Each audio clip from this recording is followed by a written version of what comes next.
Hello friends, good morning to all of you. तो देखिए, आज अपन नया सब्जेक्ट चालू कर रहे हैं, डिजाइन ऑफ स्टील स्ट्रक्चर्स। तो डिजाइन ऑफ स्टील स्ट्रक्चर्स क्या होते हैं? जैसे अपन ने डिजाइन ऑफ आरसीसी पढ़ा, तो आरसीसी में अपन ने डिजाइन ऑफ बीम पढ़ा, डिजाइन ऑफ कॉलम पढ़ा। यहाँ भी अपन देखेंगे डिजाइन ऑफ क्या है, आपके डिजाइन ऑफ बीम पढ़े थे, डिजाइन ऑफ कॉलम्स पढ़े थे, डिजाइन ऑफ फुटिंग्स आपने पढ़ी थी। तो लगभग यहाँ भी अपन वही चीजें पढ़ेंगे, लेकिन उससे पहले डिजाइन फास्टनर डिजाइन में जाएंगे, फिर कॉलम के ऊपर बात करेंगे, ठीक है ना, टेंशन मेंबर्स के ऊपर बात करेंगे। तो अब मैं बात करता हूं कि डिजाइन ऑफ स्टील स्ट्रक्चर। अब किसके लिए डिजाइन करते हैं अपन? डेफिनेटली उस स्ट्रक्चर्स के ऊपर कुछ ना कुछ क्या आ रहे होंगे, लोड्स आ रहे होंगे। तो ये सबसे पहले तो कहता है कि जब आप किसी स्ट्रक्चर को डिजाइन कर रहे हैं, स्टील स्ट्रक्चर को डिजाइन कर रहे हैं, तो कौन कौन से लोड्स उसके ऊपर आ रहे होंगे। तो सबसे पहली हेडिंग जो मेरी है ये कह रहा है कि भाई लोड ऑन स्ट्रक्चर्स कौन कौन से आपके होंगे। तो पहली मैंने यहाँ हेडिंग पढ़ी कि भाई लोड्स ऑन स्ट्रक्चर्स आपके कौन कौन से होंगे। लोड्स ऑन स्ट्रक्चर कि भाई जब आप स्ट्रक्चर डिजाइन करने की बात कर रहे हो तो कौन कौन से लोड्स उस स्ट्रक्चर पर आ रहे होंगे। तो ये दो तरह के लोड्स उसके ऊपर मेनली आते हैं। अब दो तरह कौन कौन से हो गए भाई? पहला ये कहता है लैटरल लोड। फर्स्ट कौन सा हो गया भाई? Lateral load. और सेकंड हो गया मेरा हॉरिजॉन्टल लोड।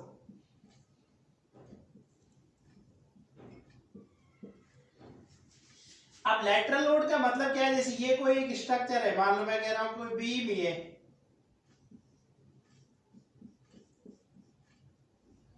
ये कोई एक बीम है, तो इसके जो वर्टिकल डायरेक्शन में जो लोड लग रहे हैं, वर्टिकल डायरेक्शन में जो लोड लग रहे हैं वो होंगे आपके लैटरल लोड।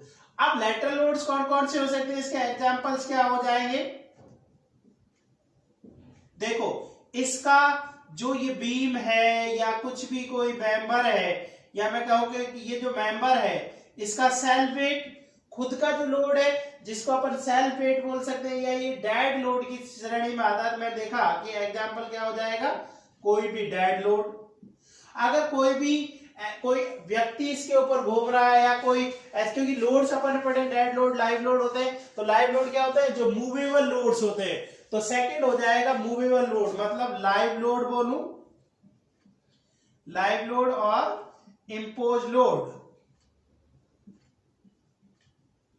लाइव लोड और impose, live load impose load का मतलब है कि ऐसे लोड्स जो आपके मूव करते रहते हो, जो आपके फिक्स नहीं हो, जिनका मूवमेंट आपका फिक्स नहीं हो, तो ये कौन से लोड्स कहलाते हैं? Movable load. थर्ड लोड्स कौन सा हो जाएगा आपका? मैंने देखा कि इस बीम के ऊपर मान लो कोई भी निर्माण का वो पड़ा है, मान लो कोई इसके ऊपर कोई मटेरियल पड़ा है, आपका कोई भी मटेरियल्स वगैरह पड़ा है, जैसे मेरे को फर्स्ट सेकंड फ्लोर बनानी है, तो इसके ऊपर जो भी ईंट पत्थर पड़े उन सब का लोड, इरेक्शन लोड्स, निर्माण सामग्री का जो लोड है। नेक्स्ट बात करता हूं कि जैसे कई बार क्या है कि कोई मान लो पुल है, उसके ऊपर अगर कोई टक्कर वगैरह हो जाती है आपकी, तो आपका कौन सा है? Accidental loads. ये सारे आ जाते हैं कौन से? Lateral load. नेक्स्ट बात करते हैं अपन हॉरिजॉन्टल लोड। हॉरिजॉन्टल लोड्स क्या होते हैं? जैसे ये कोई बीम, मान लो कोई स्ट्रक्चर था,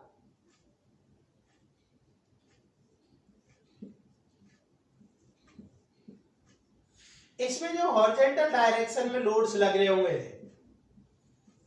क्या क्या एग्जांपल हो जाएंगे? जैसे हवा, विंड लोड, भूकंप वगैरह आता है, सेस्मिक लोड। तो ये कुछ किसके हो गए आपके? हॉरिजॉन्टल। तो अपन ने बेसिकली देख लिया कि उस स्ट्रक्चर को दो टाइप के लोड्स के लिए डिजाइन करते हैं, लैटरल लोड्स और क्या है आपका? Horizontal loads. तो अपन यहां अगर इनको शॉर्ट करें तो ये कहता है कि भाई लोड ऑन स्ट्रक्चर्स कौन कौन से हैं। लोड ऑन स्ट्रक्चर कौन कौन से हैं? अगर मैं इनको, तो पहला क्या हो गया था? Dead load. आना ही आना है, कोई भी स्ट्रक्चर के ऊपर हर हाल में डेड लोड तो होगा ही, क्योंकि सेल्फ वेट जो होता है उसकी डेड लोड की श्रेणी में आता है। पहला हो गया डेड लोड। सेकंड हो गया लाइव लोड और इंपोज लोड। लाइव लोड या इम्पोज लोड एक ही मतलब होता है। लाइव लोड का मतलब जो मूवेबल लोड्स होते हैं। कौन से लोड्स आपके? मूवेबल लोड्स, जो फिक्स नहीं रहते, जो मूव करते रहते। आज यहां लग रहा है, कल दूसरी जगह लग जाएगा। थर्ड में बात करता हूं विंड लोड, हवा के कारण लगता है। फोर्थ में बात करता हूं सेस्मिक लोड, जिसे अर्थक्वेक लोड भी बोल देते हैं, सेस्मिक लोड। और क्या कहूं? Earthquake load.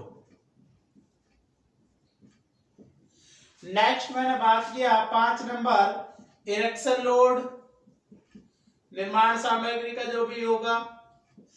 निर्माण सामग्री मतलब जैसे अपन कोई स्ट्रक्चर बना रहे हैं, मान लो अपन मल्टी स्टोरी बना रहे हैं, तो जैसे अपन मान लो अब पहली मंजिल पे मैंने ईंट बजरी पत्थर ले जाके पटक दिया, उनसे मैं ऊपर की मंजिल का काम कर रहा हूं, तो वो जो पड़ा है उसके ऊपर तो लोड्स तो आपका ऑलरेडी स्ट्रक्चर वहन कर ही रहा है ना, erection loads. Next accidental loads,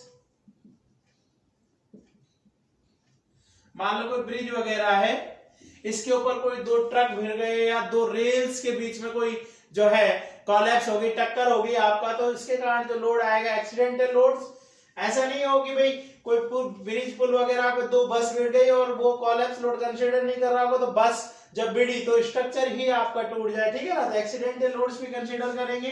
next secondary effect,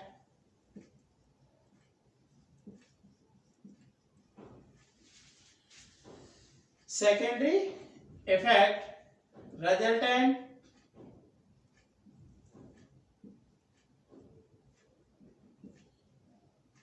due to temperature creep and shrinkage। ये कह रहा है कि सेकेंडरी जो टेम्परेचर क्रीप श्रिंकेज, जैसे टेम्परेचर कम ज्यादा हो रहा है या क्रीप आ रही है या श्रिंकेज आ रहा है, इनके कारण भी स्ट्रक्चर पर लोड्स वहन होगा। तो अपन देखा कि ये 7 तरह के जो लोड्स हैं ये आपके किसी स्ट्रक्चर पर लगे होते हैं, जिनके लिए उस स्ट्रक्चर को डिजाइन किया जाता है। अब क्या होता है कि मेनली ज्यादातर जो स्ट्रक्चर डिजाइन होता है वो dead load, live load, wind load और सेस्मिक लोड, मैक्सिमम स्ट्रक्चर ज्यादातर इन लोड्स के लिए डिजाइन होते हैं। बाकी फिर जो है आवश्यकता अनुसार कहीं इरेक्शन को लोड को भी कंसीडर करते हैं, कहीं एक्सीडेंटल को भी करते हैं, कहीं सेकंड इफेक्ट्स को भी करते हैं। तो अपन देखा कि जो जिसकी जैसी आवश्यकता होगी उस अनुसार वो जो है स्ट्रक्चर्स को डिजाइन करता है। पर अपन देख लिया कि ये सारे लोड जो है आपके, आप अब वैसे तो देखा जाए तो अर्थ प्रेशर लोड भी आता है, कई जगह स्ट्रक्चर ऐसे होता है। अगर मैं 8वां नंबर लिखना चाहूं तो अर्थ प्रेशर लोड भी हो सकता है, बहुत सारे हो सकते हैं। तो मैंने शॉर्ट कर दिया था भाई अर्थ प्रेशर लोड। मान लो कोई स्ट्रक्चर है मिट्टी के साथ में जो है कांटेक्ट में, तो अर्थ लगाएगी, या मैं देखूंगी कोई स्ट्रक्चर है पानी के कांटेक्ट में तो वाटर प्रेशर हो जाएगा। तो बहुत सारे लोड्स आपके हो सकते हैं जिनको मैंने लगभग शॉर्ट कर दिया कि भाई अब जैसे कि भाई ये आपके ये लोड्स आपके लगे होते हैं। तो नेक्स्ट हेडिंग पढ़ते हैं कि लोड कॉम्बिनेशंस। लोड कॉम्बिनेशंस अपन कैसे लेते हैं। अभी तक जनरली अपना कोई क्वेश्चन नहीं पढ़ा है, लेकिन अब यहां से आगे नेक्स्ट क्वेश्चन आपका बनता है कि भाई आप लोड कॉम्बिनेशन किस तरह से लेने वाले हैं, कैसे आप लेते हैं। तो नेक्स्ट हेडिंग होगी मेरी लोड कॉम्बिनेशन। तो नेक्स्ट हेडिंग अपनी हो गई लोड कॉम्बिनेशन।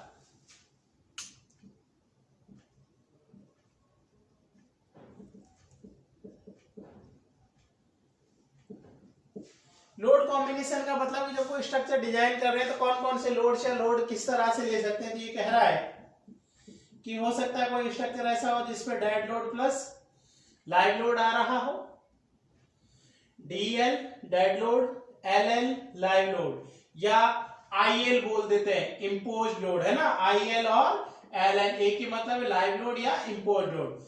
सेकंड या आपसे कह सकता है dead load plus wind load, कि भाई dead load plus wind load. Next ये आपसे कह सकता है dead load plus wind load plus live load, कि भैया डेड आ रहा है, विंड आ रहा है, लाइव आ रहा है।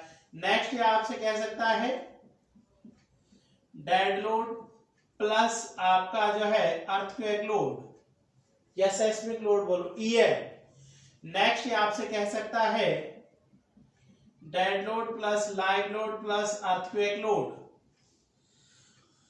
तो ये इस तरह से कुछ लोड कॉम्बिनेशन हो सकते हैं, लेकिन मैं मान लो अगर कहना चाहता है कि dead load plus wind load plus earthquake load, ये कॉम्बिनेशन बढ़ाना चाहता तो ये कॉम्बिनेशन गलत है। मतलब कभी भी विंड लोड और अर्थक्वेक लोड एक साथ नहीं लिए जाते, तो ये ध्यान रखें, नोट डाल के लिखें। क्यों नहीं लिए जाते वो मैं अभी आगे आपको बता रहा हूं। क्वेश्चन तो अभी आपका बढ़ चुका है कि for the design of steel structure purpose, मतलब जब आप steel structure dead load wind load और अर्थक्वेक लोड या सेस्मिक लोड बोलो, not consider simultaneously,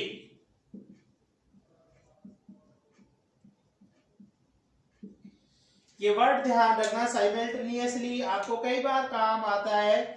साइमल्टेनियसली का मतलब होता है एक साथ, और नॉट लगा दिया नॉट कंसीडर, तो एक साथ कंसीडर नहीं किए जाते। नॉट वर्ड लग रहा है ना, क्या कह रहा है, for design of steel structure, ये कह रहा है कि स्टील स्ट्रक्चर के डिजाइन के लिए विंड लोड, कौन सा लोड आपका, विंड लोड और अर्थक्वेक लोड, या मैं कहूं सेस्मिक लोड, विंड लोड और earthquake load not consider simultaneously, मतलब कभी भी एक साथ नहीं लिए जाते। मतलब कभी भी ये संभावना नहीं बढ़ेगी विंड लोड और अर्थक्वेक लोड एक साथ ले ले। क्यों नहीं लेते, देखो मान लो मैं कहता कि यार एक स्ट्रक्चर मेरे को डिजाइन करना है, dead load plus live load plus मैं कह देता कि यार wind load plus earthquake load.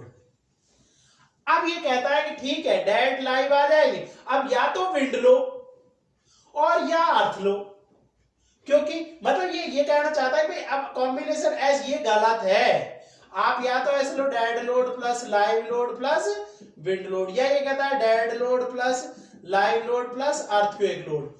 क्योंकि मान लो मैं ये आपका जैसे देखो, मान लो ये मैं कहता कि 5 किलो न्यूटन पर मीटर स्क्वायर है, ये मान लो 4 है, ये 3 होता और ये आपका 2 होता, तो ये कह आप वैसे तो इन सबको लेते 5 4 3 या मैं कहूं 15 14 13 12 ऐसे, तो मैं देखता कि स्ट्रक्चर कितना निकला। मैं इसको डिजाइन करना चाहता तो 15 14 गुणा 30 और 13 42 12 54 किलो न्यूटन के लिए डिजाइन होता। अब मैं ऐसे कर रहा हूं तो 15 प्लस 14 प्लस 13 मेरा 42 के लिए, ऐसे कर रहा हूं तो 15 प्लस 14 प्लस 12 41 किलो न्यूटन पर मीटर स्क्वायर।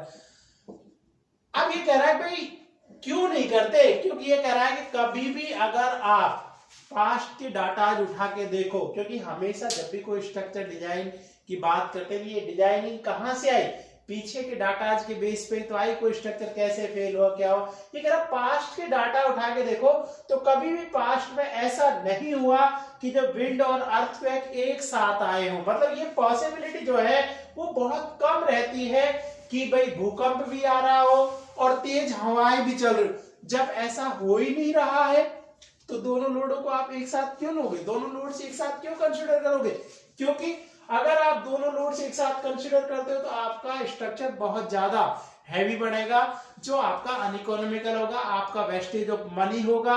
इसलिए ये कहता है कि भाई जब दोनों पॉसिबिलिटी एक साथ बनती ही नहीं है तो या तो विंड लोड लो और या अर्थक्वेक लोड लो, मतलब जिसकी भी वैल्यू ज्यादा हो वो ले लो, दूसरा ऑटोमेटिकली क्या हो जाएगा, सेफ हो जाएगा। तो इसने जो क्वेश्चन बना यहाँ पर उसने कहा कि कौन सा लोड कॉम्बिनेशन गलत है, तो कई बार जिसमें विंड और अर्थक्वेक एक साथ दिख जाए वो गलत होगा, या वो कहे कौन से लोड से एक साथ नहीं लिए जा सकते, कौन से नहीं लेते, विंड लोड और अर्थक्वेक लोड एक साथ नहीं लेते। नहीं लेने का रीजन मैंने बता ही दिया है, क्योंकि पास्ट में जब अभी मान लो जब तक अब जैसे मान लो आज डिजाइन कर रहा हूं, इससे पहले जब से डिजाइन कर रहे हैं तो पास्ट में कभी ये आपको कोई सबूत नहीं मिले कि जो है भूकंप भी आया उसी टाइम और उसी टाइम तेज हवाएं चल रही हो। तो जब दोनों पॉसिबिलिटीज एक साथ होती नहीं है तो दोनों लोड्स कभी भी एक साथ अपन नहीं लेते हैं। तो ये मेरी बात हो गई कि भाई कौन से लोड्स एक साथ नहीं लिए जाते। तो इसलिए कहा कि अर्थक्वेक और विंड लोड एक साथ कंसिडर नहीं करते। ये मेरा लोड कॉम्बिनेशन के बारे में बात होगी, भाई कौन से लोड्स आपका जो है एक साथ कंसिडर नहीं करते। नेक्स्ट हेडिंग लिखते हैं अपन कि भाई अब मैंने ठीक है लोड्स देख लिया, अब ये कह रहा है कौन कौन से मेथड्स जो है आप डिजाइन ऑफ स्ट्रक्चर के लिए उपयोग में लाते हैं। भाई कौन कौन से मेथड्स आपके यूज लाते हैं। तो ये कहता है कि मेथड्स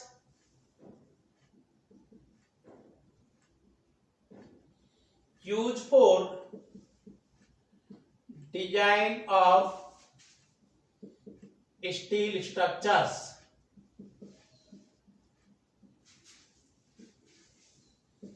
तो ये कह रहा है mainly two methods are use. ये कह रहा है दो मेथड्स का उपयोग किया जाता है। Mainly two methods are use. अब दो मेथड्स कौन कौन से हैं। पहला कहता है ये जो सबसे पहला है अर्ली स्टेज में आया, मतलब सबसे पहले स्ट्रक्चर जब डिजाइन करने लगे, ये था working stress method. Working stress method जिसे अपन WSM भी बोलते हैं शॉर्ट में, वर्किंग स्ट्रेस मेथड। इसके जो भी रिलेवेंट डाटाज है, जो स्ट्रक आपके डिजाइन से रिलेटेड डाटाज है, वो मिलते हैं IS 800 1984। बेसिकली ये जो IS 800 कोड था ना, कोड तो IS 800 1984 है कि कब उसको लाया गया। तो इससे भी पहले जो 63-64 में आया था ये, लेकिन 20 साल में रिवाइज किया था। तो 1984 इसके बेस पे जो 1984 में रिवाइज हुआ था उसके ऊपर अपन वर्किंग स्ट्रेस मेथड से किसी स्ट्रक्चर जो है आप क्या कर सकते हो, डिजाइन कर सकते हो। सेकंड जो मेथड है वो आपसे कहता है limit state method. Limit state method. अब ये कह रहा है लिमिट स्टेट मेथड शॉर्ट में क्या होता है, LSMs। ये कह रहा है इसके जो डाटा रिलेवेंट डाटा होंगे ये होंगे IS 800 2007। कोड वही आ गया IS 800, मतलब ये 1984 के बाद 2007 में रिवाइज कर दिया गया। अब आप ये देख रहे हो कि 1984 में तो ये वर्किंग स्ट्रेस मेथड था, है IS 800 को 2007 में क्या कर दिया गया, लिमिट स्टेट में बदल दिया गया। तो अब ये वर्किंग स्ट्रेस मेथड क्या है, लिमिट स्टेट मेथड क्या है, इनके ऊपर अपन बातें करते हैं वन बाय वन। तो सबसे पहले तो मैं बात करता हूं कि वर्किंग स्ट्रेस मेथड मेरा क्या है। पहला बात करता हूं मैं working stress method. Working stress method देखो, वर्किंग स्ट्रेस मेथड में जब मैं डिजाइन करता था, या ये कहूं कि सबसे पहले स्ट्रक्चर जो डिजाइन करने लगे थे वह वर्किंग स्ट्रेस मेथड से अपन डिजाइन करते थे। तो क्या है ये, इसमें क्या करते हैं, आपने जैसे जब आप ऐसे पढ़ते हो तो आपने कोड देखा होगा स्ट्रेस स्ट्रेन का। स्ट्रेस स्ट्रेन का आपने कोड देखा होगा जिसपे वर्टिकल पे स्ट्रेस होती है, हॉरिजॉन्टल पे आपका स्ट्रेन होती है। इसमें आपने देखा होगा कि ये कुछ इस तरह से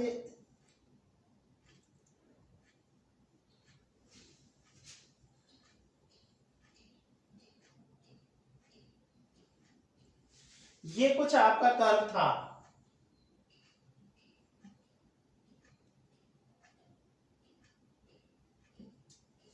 देखो मैंने ये ए पॉइंट पढ़ा था, लिमिट ऑफ प्रोपोर्शनैलिटी थी। आपने ऐसे में पढ़ा होगा ए पॉइंट था लिमिट ऑफ प्रोपोर्शनैलिटी।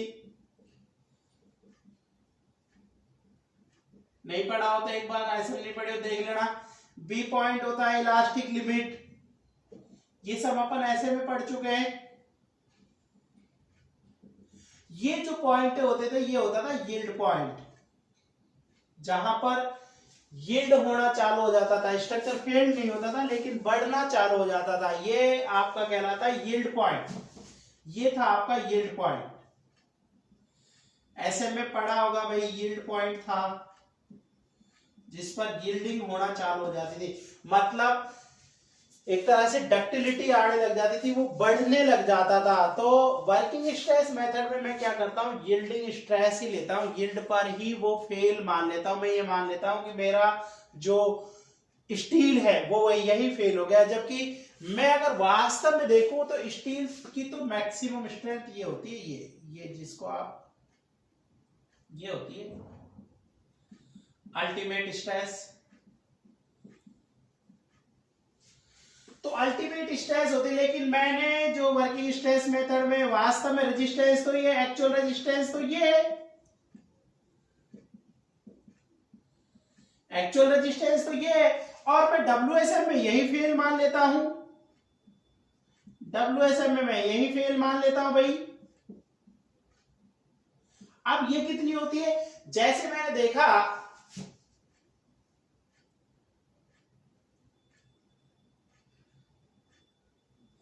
कि जो स्टील होता है जिसकी अल्टीमेट स्ट्रेस 410 न्यूटन पर एमएम स्क्वायर होती है अल्टीमेट, उसकी यील्ड स्ट्रेंथ 250 न्यूटन पर एमएम स्क्वायर होती है, जिसको अपन FY बोलते हैं, और ये अल्टीमेट है FU। तो अपन ये देख रहे हैं कि मैं 250 पर ही स्टील को फेल मान लेता हूं। तो अपन ने देखा जबकि वो रजिस्ट कितना कर सकती थी, 410 कर सकते थे। तो वर्किंग स्ट्रेस में सबसे पहले तो ये बात आपको समझ आनी चाहिए कि आप स्ट्रक्चर को यहीं पर फेल मान लेते हैं, जैसे ही यील्डिंग होने लगती है मैं फेल मान। तो एक तरह से मैंने क्या किया, जो 410 रजिस्ट कर सकती थी 250 पर ही फेल मान लिया। मतलब कितना डिफरेंस है आपका इन दोनों के स्ट्रेसों का, 410 में से 150 घटाए तो 250 घटा 160 न्यूटन पर एमएम स्क्वायर का डिफरेंस है। मतलब 160 न्यूटन पर एमएम स्क्वायर स्ट्रेस रिजर्व रह गई, मैं उसका यूज ही नहीं ले पाया, मैंने तो उसको 250 पर ही क्या मान लिया, फेल मान लिया। साथ के साथ में अभी भी 250 भी मैं फुल उसकी नहीं लेता हूं, इसमें भी मैंने एक फैक्टर ऑफ सेफ्टी ले लिया। तो वर्किंग स्ट्रेस मेथड में मैं एक वर्ड और लेके आ गया कि भाई फैक्टर ऑफ सेफ्टी मैं और यूज करूंगा। साथ के साथ मैं क्या और यूज करने वाला हूं, फैक्टर ऑफ सेफ्टी। तो फैक्टर ऑफ सेफ्टी क्या होता है, yield stress upon permissible stress.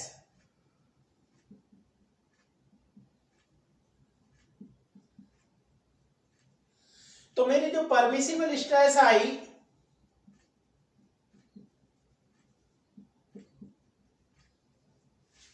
मेरी जो परमिसिबल स्ट्रेसेस निकल के आई, ये मेरा क्या हो जाएगा, फैक्टर ऑफ सेफ्टी, है ना भाई। क्या आ जाएगा आपका जो है परमिसिबल स्ट्रेस, मेरी क्या निकल के आ जाएगी, यील्ड स्ट्रेस अपॉन क्या हो जाएगा, फैक्टर ऑफ सेफ्टी आपका आ जाएगा आपका। ठीक है, अब किसी में इन्होंने 1.5 लिया, किसी में 2 लिया, अलग अलग टाइप। तो अपन देखा फैक्टर ऑफ सेफ्टी अपन कितना लेकर चलते हैं वर्किंग स्ट्रेस मेथड में। तो इन्होंने कहा कि वर्किंग स्ट्रेस मेथड में जब मैं स्ट्रेसेज के बारे में बात करता हूं, मैंने जब स्ट्रेसेज के बारे में बात किया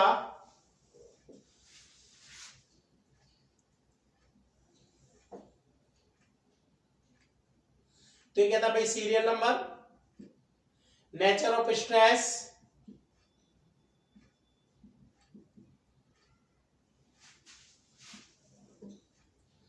फैक्टर ऑफ सेफ्टी,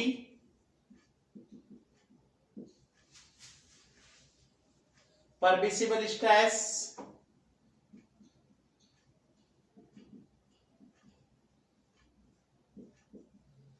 और इसकी वैल्यू कितनी हो जाएगी, ये मैं यहां पर देखता हूं। तो मेरी कुछ स्ट्रेसेज होते हैं, कौन कौन सी स्ट्रेसेज होंगी। पहली ये बात करता है, फर्स्ट ये बात करता है axial tensile stress, axial tensile stress. मतलब कोई एक स्ट्रक्चर, जैसे कोई एक बीम वगैरह ऐसे है, अगर इसके ऊपर टेंशन लोड लगा रहा हूं, खींच रहा हूं इसको, तो ये कह रहा है कि एक्सियल टेंसाइल स्ट्रेस आप कितना लेके चलेंगे। तो इसमें जो सबसे पहले अपन बात करते हैं, ये कह रहा है फैक्टर ऑफ सेफ्टी लिया था, ये 1.666 लिया था। तो जब मैं यहाँ यील्ड स्ट्रेस तो परमिसिबल स्ट्रेस देख रहा हूं, परमिसिबल स्ट्रेस, यील्ड स्ट्रेस जो मेरी Fy है, क्योंकि यील्ड स्ट्रेस तो मैंने देखा Fy थी, अपॉन फैक्टर ऑफ सेफ्टी 1.66 का भाग दूंगा तो ये 0.6 Fy आ जाएगी। कितनी आ जाएगी भाई ये? 0.6 Fy, 0.6 Fy। अब Fy मुझे पता है, Fy कितना होता है? 250 होता है, तो 0.6 इंटू 250 करूंगा तो ये वैल्यू आ जाएगी 150 न्यूटन पर mm स्क्वायर। तो मैंने देख लिया एक्सियल टेंसाइल स्ट्रेस जो है, जब मैं उस स्ट्रक्चर को डिजाइन कर रहा हूँ तो मेरी निकल के आती है 150 न्यूटन पर mm स्क्वायर। ऐसी मेरी सेकंड स्ट्रेस है, सेकंड जो बात करता हूं ये कहता है axial compressive stress.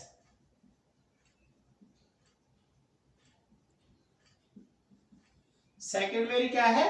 Axial compressive stress. अब एक्सियल कंप्रेसिव स्ट्रेस के लिए भी फैक्टर ऑफ सेफ्टी, क्योंकि नेचर तो वही है, बस इसको खींच रहा था, अक्ष पर ही तो लगी है, यहां दबा रहा है, सेम वही आएगा, वैल्यू सेम वही होगी, 0.6 Fy होगी, वैल्यू अगेन 165 न्यूटन पर mm स्क्वायर आपका हो जाएगा। थर्ड ये आपसे कहता है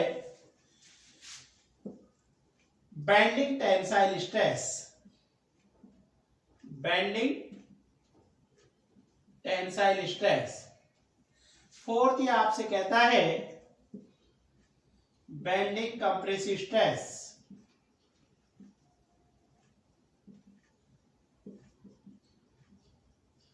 मतलब ये क्या कहना चाह रहा है कि जैसे ये कोई स्ट्रक्चर है, ये कोई बीम है, ये इसके ऊपर रखी हुई है, अब मैं इसे ऊपर से लोड लगा रहा हूं तो मैं देखा कि ये इस तरह से डिफ्लेक्ट होगी भाई। अब ऊपर वाला सिरा तो दब रहा है, ये तो कंप्रेस हो रहा है, और नीचे वाला सिरा क्या हो रहा है? खिंच रहा है, टेंस हो रहा है। तो मैंने देखा कि बेंडिंग स्ट्रेस होगी, एक कंप्रेशन है और एक क्या है? टेंशन है। तो इस तरह का जब लोड लगा होगा तो एक आएगी bending tensile stress, factor of safety होगा 1.515, 1.515। इसकी जब वैल्यू कैलकुलेट करेंगे तो आ जाएगा, मतलब यहाँ Fy में एक पॉइंट इसका भाग देंगे क्या होगा? तो आएगा 0.66 Fy, वैल्यू हो जाएगी 165 न्यूटन पर mm स्क्वायर। ऐसी सेम यहाँ 1.515, 0.66 Fy, 165 न्यूटन पर mm। काम की चीजें आपकी जो है सीधी वो ये है, देखो एक्सियल टेंसाइल स्ट्रेस को सिग्मा AT बोलते हैं। सिग्मा स्ट्रेस है, A for axial, T for tensile, axial tensile. Axial compressive को sigma AC, sigma stress, A axial, C for compression. Bending tensile को सिग्मा BT, सिग्मा स्ट्रेस है, B for bending, T for tensile. और bending compressor को sigma BC, ये ध्यान रखें, sigma stress, B for bending, C for compressive, है ना। तो sigma AT axial tensile, sigma AC axial compressive, sigma BT bending tensile, sigma BC bending compressive. Values कितनी है? टेंस जो एक्सियल है, चाहे टेंशन में हो चाहे कंप्रेशन में, 0.66 है, मतलब 150 है। बेंडिंग में है जो, वो 0.66 है, 165 है। अब एक और आप पढ़ोगे, आपका यहां पर 5वां नंबर यहां मैं लिख देता हूं कि bending stress, bending stress in slab base. ये क्वेश्चन खूब पूछता है आपसे, स्लैब बेस डिजाइन करते हैं जब कॉलम के नीचे, इसमें कोड में अलग से मेंशन कर रखी है, इसकी वैल्यू 185 MPa। एमपीए मतलब 1 एमपीए बराबर 1 न्यूटन पर एमएम स्क्वायर होता है भाई। 1 एमपीए बराबर क्या होता है? 1 न्यूटन पर एमएम स्क्वायर। या तो 185 एमपीए बोल दे या 185 न्यूटन पर एमएम स्क्वायर बोल दे। तो bending stress in slab base आप देखोगे 185 एमपीए होती है। नेक्स्ट 6 नंबर में बोलता हूं बियरिंग स्ट्रेस। बियरिंग स्ट्रेस क्या होती है? जैसे कोई भी दो बॉडी है, मान लो ये बॉडी है, इसके ऊपर कोई दूसरी जो कोई वस्तु रखी है, तो जो कांटेक्ट एरिया पर स्ट्रेस आएगी वो कहलाती है बियरिंग स्ट्रेस। कई बार क्वेश्चन पूछता है भाई दो मेंबर के कांटेक्ट एरिया पर डेवलप होने वाली स्ट्रेस कौन सी होती है, तो बैंड बियरिंग स्ट्रेस होती है। तो ये बियरिंग स्ट्रेस की जो वैल्यू है ये होगी आपका, इसके लिए फैक्टर ऑफ सेफ्टी होगा 1.33.75 FY, वैल्यू हो जाएगी 187.5 न्यूटन पर mm स्क्वायर। नेक्स्ट 7 नंबर ये बात करता है एवरेज शियर स्ट्रेस। ये कह रहा है कि एवरेज शियर स्ट्रेस आपका कितना होगा। एवरेज शियर स्ट्रेस के लिए अपन देखते हैं फैक्टर ऑफ सेफ्टी 2.5 होता है, वैल्यू देखेंगे 0.4 FY हो जाएगी, सॉल्व करेंगे 100 न्यूटन पर mm स्क्वायर आपका निकल कर आ जाएगा। कितना निकल के आ जाएगा भाई, 100 न्यूटन पर mm स्क्वायर आपका निकल कर आ जाएगा। नेक्स्ट बात करता हूं maximum shear stress. Next heading क्या है, मैक्सिमम शियर स्ट्रेस। तो ये तो सिग्मा टाउ एवीजी था, टाउ, और ये टाउ मैक्स है। टाउ स्ट्रेस को डिनोट करता है, एवीजी एवरेज, और मैक्स आपका, इसके लिए आपका होगा 2.222 0.45 FY हो जाएगा भाई, ये हो जाएगा 112.5 न्यूटन पर mm स्क्वायर। बुक में भी ये सारी दे रखी होंगी भाई। तो आपने देखा कि जब मैं वर्किंग स्ट्रेस मेथड में डिजाइन करता हूं तो सबसे पहले तो अल्टीमेट नहीं लेता हूं, यील्ड पर ही फेल मान लेता हूं। अब यील्ड को भी नहीं लेते हैं, यील्ड का भी जैसे एक तो भाई वास्तव में 410 लेती थी, अब 410 के बाद ही पहले एक तो मैंने 250 मारा है, अब मैं तो 250 भी नहीं ले रहा, मैं तो जैसे टेंशन में ले रहा हूं तो 150 ही ले रहा हूं, बेंडिंग में ले रहा हूं तो 165 ही ले रहा हूं, उस 410 की शेयर में ले रहा हूं तो 100 ही ले रहा हूं।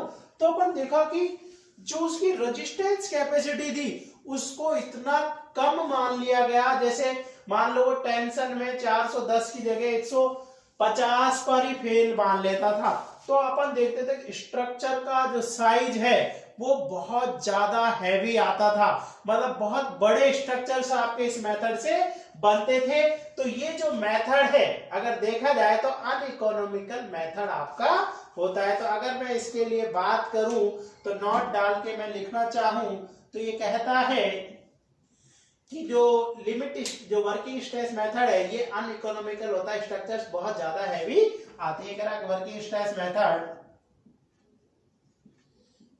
स्ट्रेस मेथड अनइकोनॉमिकल मेथड होता है, अनइकोनॉमिकल मेथड होता है, अर्थात स्ट्रक्चर साइज बहुत ज्यादा बड़े बनते हैं, अर्थात हैवी स्ट्रक्चर्स आपके बनते हैं। साथ के साथ दूसरा ये बताया कि इसमें जो फैक्टर ऑफ सेफ्टी वो केवल मटेरियल्स के लिए कंसीडर किया गया था। सेकंड पॉइंट अगर मैं इसमें बात करूं तो WSM में वर्किंग स्ट्रेस मेथड में फैक्टर ऑफ सेफ्टी केवल मटेरियल्स के लिए, जो मटेरियल स्ट्रेंथ होती है मटेरियल्स के स्ट्रेंथ के लिए गए कंसीडर किए जाते हैं।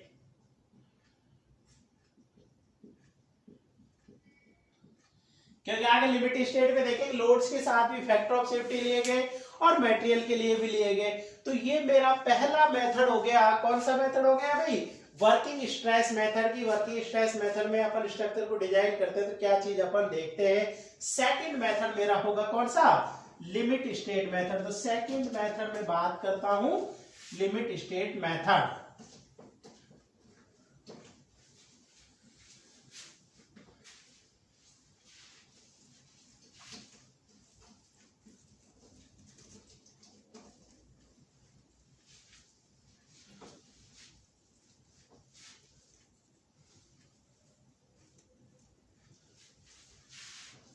तो सेकंड कौन सा हो गया भाई मेरा, लिमिट स्टेट मेथड।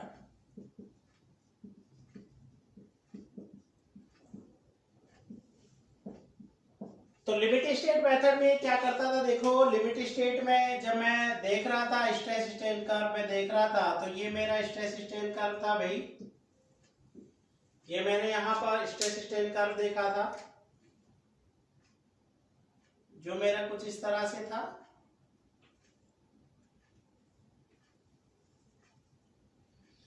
मैं वर्किंग स्ट्रेस मेथड में स्ट्रक्चर को यही फेल मान लेता था, जो मेरा यील्डिंग था इसी पे मैंने फेल मान लिया था भाई।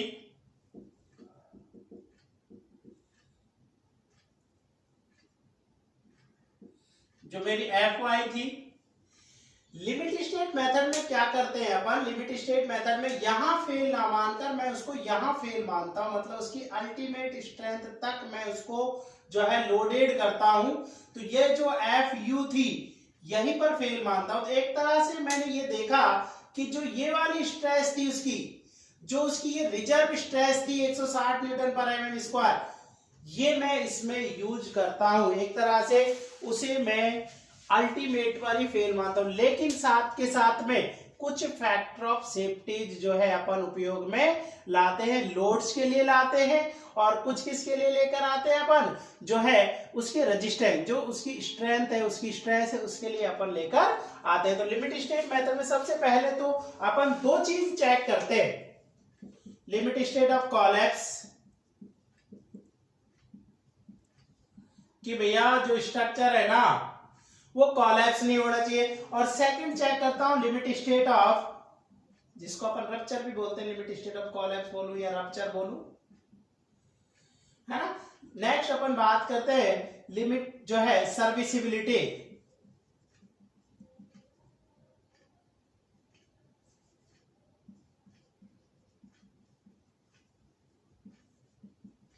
दूसरी अपन सर्विसिबिलिटी में डिफ्लेक्शन, क्रैकिंग, ये सब देखते हैं, जैसे अपन ने आरसीसी में देखा था। तो लिमिट स्टेट ऑफ मेथड में मेरे को क्या करता हूं मैं कि लोड फैक्टर्स लेता हूं, पार्शियली फैक्टर लोड लेता हूं मैं। तो इसके अंदर लिमिट स्टेट मेथड में अपन लेंगे, तो ये कहता है कि लिमिट स्टेट मेथड में,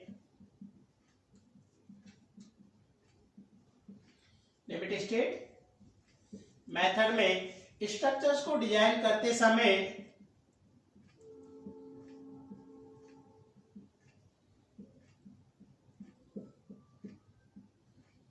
लिमिट स्टेट मेथड में स्ट्रक्चर्स को डिजाइन करते समय partially factor of loads, partially factor of load consider किए जाते हैं।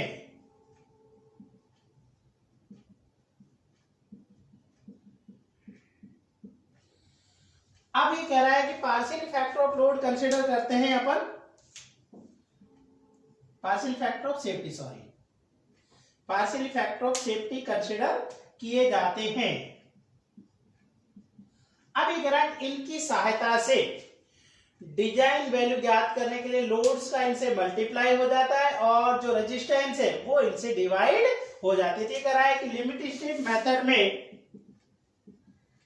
लिमिट स्टेट मेथड में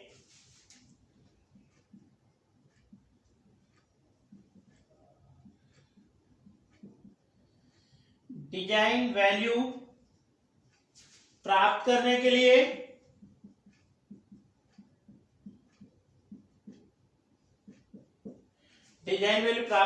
लिए loads partially factor of safety से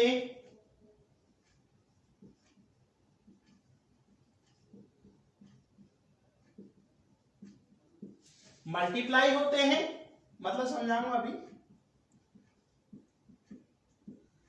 तथा रेजिस्टेंस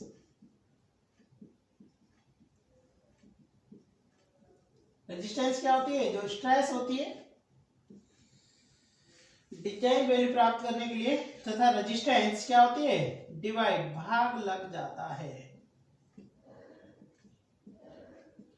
तो एक तरह से क्या समझे अपन, ये कह रहा है कि लिमिट स्टेट मेथड में डिजाइन करते समय partial factor of safety consider किए जाते हैं। लिमिट स्टेट मेथड में डिजाइन वैल्यू प्राप्त करने के लिए loads partial factor of safety से मल्टीप्लाई होते हैं तथा रेजिस्टेंस डिवाइड हो जाते हैं। जैसे ही आप क्या कहना चाह रहा है, मैं ये कहना चाहता है कि अगर मैं डिजाइन लोड देखना चाहता हूं तो ये कह रहा है कि लिमिट स्टेट मेथड में अगर अपन डिजाइन लोड देखना चाह रहे हैं इन लिमिट स्टेट मेथड,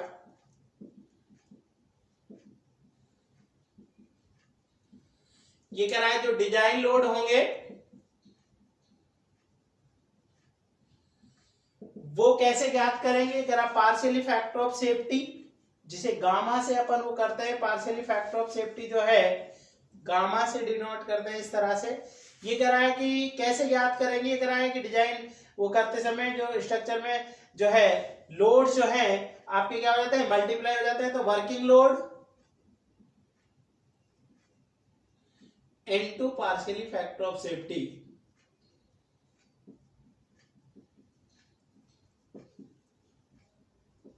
मतलब डिजाइन लोड ज्ञात करेंगे तो जो वर्किंग लोड जो स्ट्रक्चर पर आ रहा होगा उसका पार्शियल फैक्टर ऑफ सेफ्टी से मल्टीप्लाई कर देंगे और डिजाइन स्ट्रेस अगर मुझे ज्ञात करनी है तो जो अल्टीमेट स्ट्रेस थी उसे पार्शियल फैक्टर ऑफ सेफ्टी से डिवाइड कर देते हैं।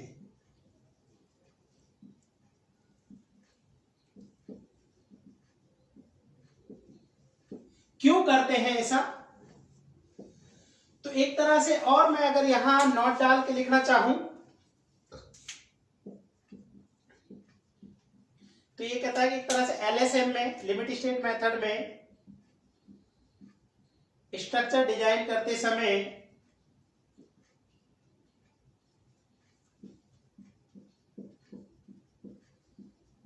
लोड और रेजिस्टेंस जो स्ट्रेस है दोनों के लिए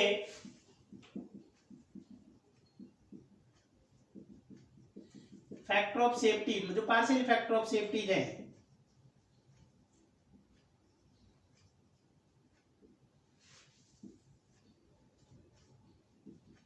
कंसीडर किए जाते हैं।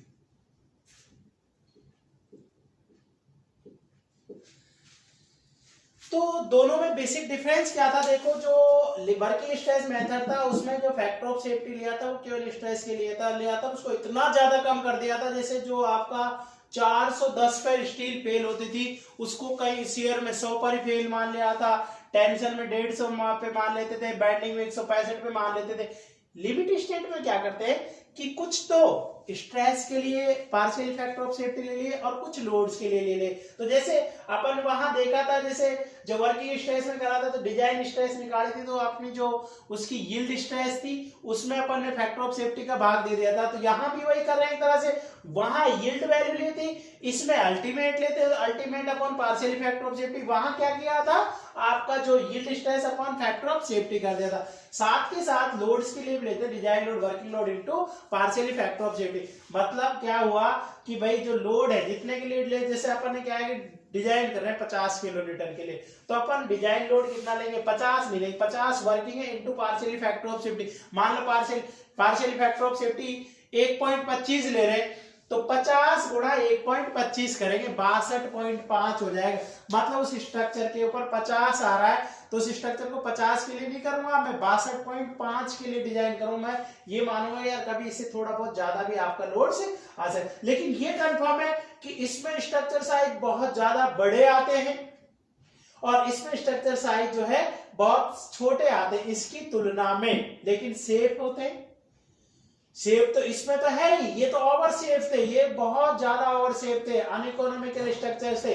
तो आज के जमाने जो मल्टी स्टोरेज बढ़ रही है लोड्स तो स्ट्रक्चर क्या है बहुत ज्यादा अनइकोनॉमिकल हो जाते थे इस मेथड, इसलिए नया मेथड लेके आए थे लिमिट स्टेट मेथड। इस तरह से डिजाइन क्राइटेरिया को बदला था कि स्ट्रक्चर का साइज भी रिड्यूस हो जाए और स्ट्रक्चर सेफ भी हो जाए। तो जब साइज को रिड्यूस किया था तो दो चीजें देखी थी कि लिमिटेड स्टेट ऑफ रप्चर या यील्डिंग कि भैया स्ट्रक्चर रप्चर नहीं होना चाहिए और वो सर्विसिबिलिटी रिक्वायरमेंट को भी पूरा करना चाहिए। मतलब ऐसा नहीं कि आपने स्ट्रक्चर बना दिया ठीक है वो फेल तो नहीं हो रहा लेकिन उसमें डिफ्लेक्शन इतना ज्यादा आ जाए या उसमें क्रैक्स इतने ज्यादा, जब फेल नहीं हो रहा लेकिन क्रैक्स बहुत ज्यादा आ गए, डिफ्लेक्ट बहुत ज्यादा आ गया, तो वहां एक रिक्वायरमेंट दी गया डिफ्लेक्शन इतने ज्यादा नहीं होना चाहिए, क्रैकिंग इतने ज्यादा, क्योंकि जब आप स्ट्रक्चर का साइज घटा रहे हो तो सर्विसिबिलिटी रिक्वायरमेंट को भी ध्यान में रखोगे कि ऐसा नहीं हो कि स्ट्रक्चर फेल तो नहीं हो रहा है लेकिन डिफ्लेक्शन क्रैकिंग बहुत ज्यादा आ गई। यहां तो सोचने की जरूरत ही थी वर्किंग स्ट्रेस मेथड में,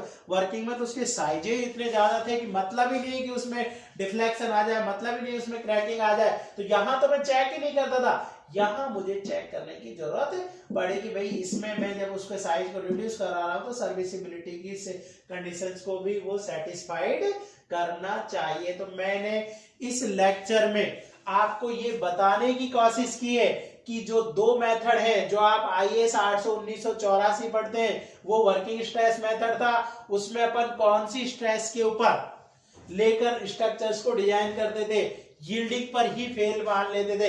लिमिट स्टेट मेथड में मैं अल्टीमेट स्ट्रेस पर बेस्ड करता हूं लेकिन पार्शियल फैक्टर ऑफ सेफ्टी लेता हूं, लोड के लिए भी लेता हूं और स्ट्रेस के लिए भी, जबकि वर्किंग में केवल जो है पार्शियल फैक्टर ऑफ सेफ्टी लिया था किसके लिए, मटेरियल के लिए। तो जो ज्यादा बड़े साइज आते थे वो इसमें आते थे, तो ये अनइकोनॉमिकल मेथड है, ये क्या हो जाएगा, इकोनॉमिकल मेथड्स हो जाएंगे। लेकिन जब दोनों कोड्स में देखते हैं तो 90% डाटा आज भी दोनों के क्या है, सेम है, और वही डाटा मतलब 95% डाटा दोनों में सेम है।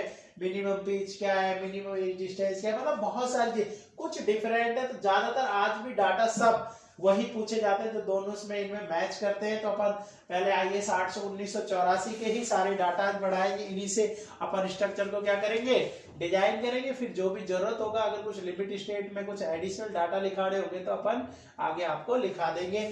आज भी बुकों में सारे डाटा वही है, वर्किंग वाले वही पूछे जाते हैं आपसे, आपने एग्जाम देके देखे होंगे, पर बाकी अपन तो दोनों के बारे में आपको पढ़ा देंगे, पर मैक्सिमम जो है फर्स्ट जो मैं पहले लिखवाऊंगा वर्किंग स्ट्रेस वाले वही डाटा आज तक आपसे पूछे जाते हैं। तो ठीक है, इस लेक्चर में अपन ने जो है आज इतनी बातें की, इससे आगे की जो बातें वो नेक्स्ट लेक्चर में अपन करने वाले। Thank you.